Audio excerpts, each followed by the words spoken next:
Welcome, in front of me is an HTC Desire 21 Pro 5G, fairly easy name there, and today I'll go over unboxing along with an overview of this phone. So let's start off by actually popping it up.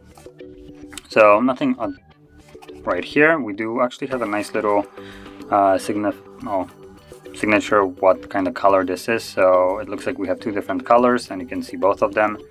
This is what they call shade blue, which you can see right over here. So I just put that aside, whip out the phone. So I'm gonna set it to the side for now. Then in here we got this not very well designed packaging, I would call it. So we lift it up, we got some stickers. I'm just gonna get rid of this. Then we got more crap. Okay, let's see, we got SIM eject tool, instructions, and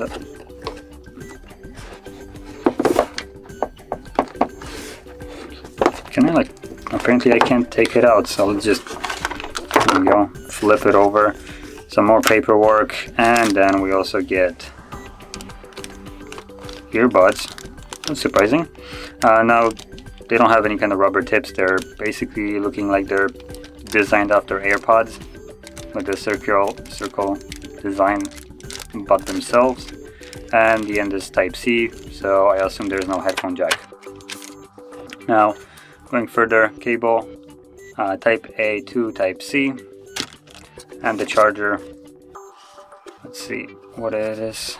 So this is a 18 watt charger, which you can see right here. So not the worst charger, also not anywhere close to the best. Okay, so let's just go get to the phone now, because that's basically all we get in here. Also move this to the side. Oh, I can just like do it this way, I guess. Okay, so there's the phone. I do have to say I do like the goldish accent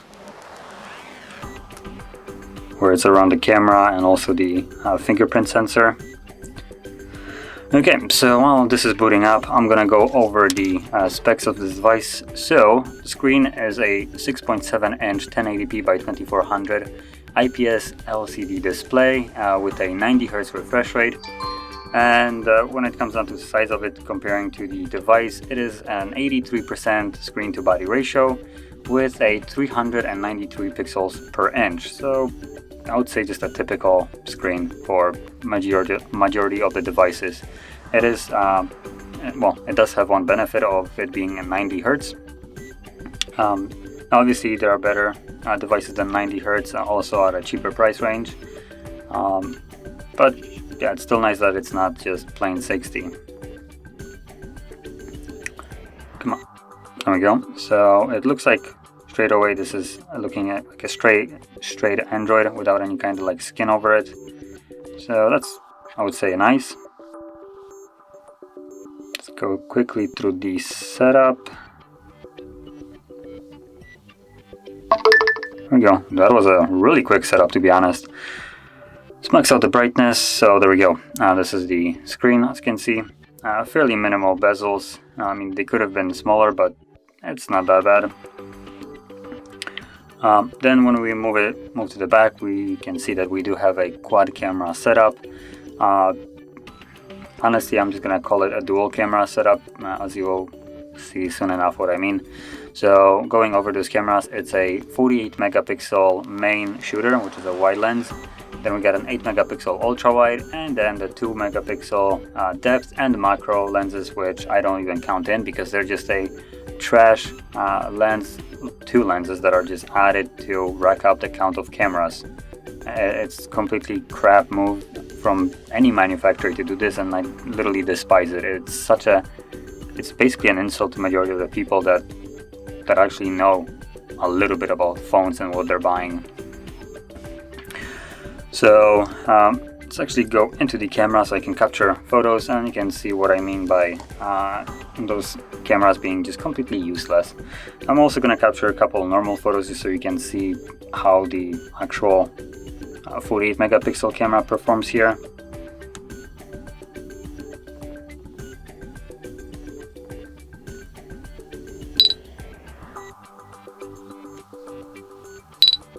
That is obnoxiously loud. It's not the most pleasant sound I have ever heard. Let me just, when you click anywhere to grab focus, it has this really loud click noise. Yeah, let me just put it next to the microphone and do it. Come on.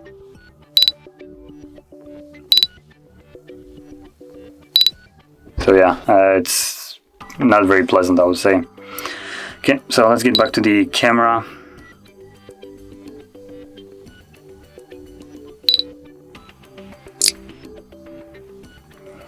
So this is just a normal one. Let's go.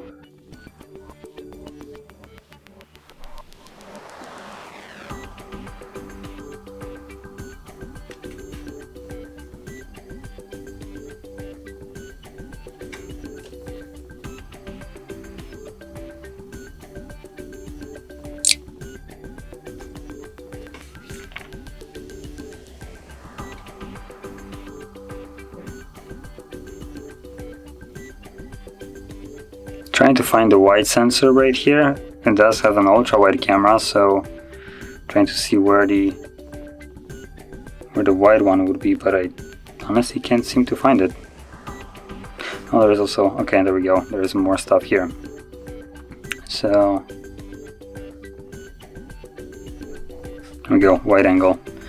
So this is just gonna be the wide sensor.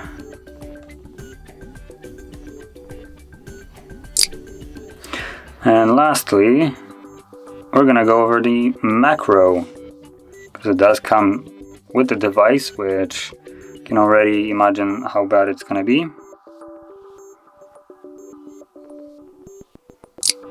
There we go. Okay, so that should be good enough. Just a quick, simple camera test. Nothing really serious. So this is the macro. Completely abhorrent. No excuse for it. 2 megapixels isn't enough to justify a macro lens. Don't include it at all, especially when you have a 48 megapixel wide sensor that will outperform this. It's just a marketing move that shouldn't even exist. Wide or ultra wide right here looks okay, apart from the plant not being in the focus. But I guess if you're trying to capture some kind of wide angle, it's sufficeable. Let's see, this is bokeh. Obviously, it's terrible. Now, what I mean by that is, as you can see right here. Now, it's not necessarily the worst thing I have seen, but it's still bad. Bad to the point that I wouldn't want to take photos with this mode. If it's gonna make some kind of weird blurry effect on places where it shouldn't be. So normally, as you can see, if you ever know how cameras work, the bokeh, which this thing tries to imitate and fails miserably at, because the depth sensor at 2 megapixels just doesn't do enough or good job. So if you look at it right here, this is the further part, and this would be the closer part to the lens itself, right? So if this is focused and this is focused, that means that everything around here should be also in focus, because it's literally at the in-between points of these two different focuses, or distances. So there is no reason for this to be blurred out, this area right over here. And also another part is the needles right here. They kind of go outside, so the camera just decides to completely not bother with it and thinks, oh yeah, this is background, whatever, blur it out. Which makes this look abhorrent, because if you look at it right here, we have fairly focused needles, and then you look back here, they're focus, and boom, smeared. I would call this unusable. This is just pitiful. So anyway, the macro and depth, or portrait in this case, are useless here, so don't even use them.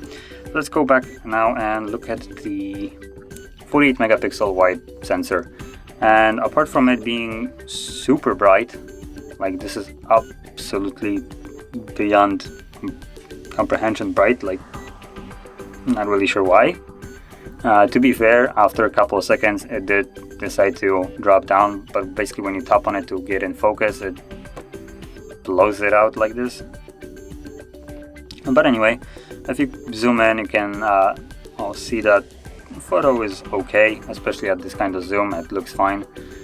Maybe if it's not gonna be so, let me just quickly capture one more, just so we can see how it looks like without this super bright exposed image. Okay, so there we go. This is again normal sensor right here, the 48, and it looks fine. It does have a little bit of a blurriness just because I kind of suck at taking photos, but other than that, it looks like a fairly okay image. I don't really have anything to complain about. So yeah. So moving on, at the front right here, the cutout, we do have a 16 megapixel wide, shoots at 1080p 30, and nothing really spectacular here. I won't even go into it, it's just a waste of time. So lastly, I will go over the actual specifications of this phone, which it comes with a Snapdragon 690, 5G, has a 128 built-in storage, expandable via SD card, 8 GB RAM, 5000 mAh battery, 18 watt charging, and fingerprint on the side. And that's basically all the worth mentioning stuff. Now, at a price of around 350 euros, this device is nowhere near being worth the money. I don't consider anything here to be worth that much. HTC is still one of those companies that year after year thinks that they can continue to pump out overpriced devices when they're basically so far behind that you can measure their delay of, I don't know, technology that they decided to adopt in decades instead of weeks or months like every other company. And innovation is most certainly not part of their vocabulary anymore. So this device comes at a overpriced price, while not really delivering anything that is worth the money. And just so I make this super clear, this device is gonna be outperformed by things like Xiaomi Poco X3 Pro, and that device comes at 100 euros less and has almost everything better. Actually, no, I take that back. It has everything better. So RAM, it's gonna be the same, or you can spec it out to be the same. Snapdragon, way better. Battery charging better. Fingerprint, it still has the fingerprint in the same place. Display same, just refresh rate will be better. So yeah, there is not really a comparison here. This device is outperformed by better devices that come at, well, cheaper price tag. For 250 you can have something that will blow this out completely. So to finish this off, it seems like I'm kind of just taking a complete dump on it, because I am. It's completely not worth the money. Unless you're some kind of die-hard fan of HTC, which I honestly am not sure why would you be, if they haven't produced anything decent in, well, some time now. So yeah, if you're not a die-hard fan, don't even look at this device. That's all I can say. So yeah, that being said, if you found this video helpful in any way, don't forget to hit that like button, subscribe, and thanks for watching.